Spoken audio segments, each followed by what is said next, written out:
रायगडची झुंज, अन्यायावर लेखणीचा वार. कर्जत बाजारपेठेतील मटन मच्छी मार्केटच्या मागील बाजूस असलेल्या प्रभाग क्रमांक 6 मधील सार्वजनिक शौचालयाची अवस्था अत्यंत बिकट झाली आहे. शौचालयाची सांडपाण्याची टाकी फुटल्याने घाण पाणी थेट रस्त्यावर वाहत असून परिसरात अस्वच्छतेचे साम्राज्य पसरले आहे. स्थानिक नागरिकांनी सांगितले की फुटलेल्या टाकीमधून सतत सांडपाणी बाहेर पडत असून रस्त्यावर साचत आहे. यामुळे परिसरात तीव्र दुर्गंधी पसरली असून डासांचे प्रमाण वाढले आहे. संसर्गजन्य आजार पसरण्याची भीती व्यक्त केली जात आहे.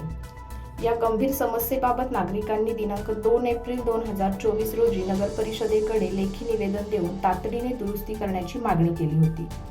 मात्र इतका कालावधी उलटूनही प्रशासनाकडून कोणतीही ठोस कार्यवाही झाली नसल्याचा आरोप करण्यात येत आहे. नागरिकांचा प्रश्न असा आहे की सार्वजनिक आरोग्य धोक्यात असताना प्रशासन नेमकं काय करत आहे?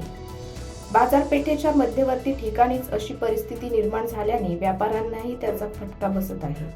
ग्राहकांची ये-जा कमी होत असल्याची तक्रार व्यापारी वर्गाकडून करण्यात येत आहे. लहान मुलं, महिला, वयोवृद्ध नागरिकांच्या समस्या निर्माण झाल्या असून तात्काळ दुरुस्ती न झाल्यास तीव्र आंदोलन छेडण्याचा इशारा नागरिकांनी व्यक्त केला आहे. आता पाहणे महत्त्वाचे ठरणार आहे की नगर परिषद या गंभीर प्रश्नाकडे कधी लक्ष देणार.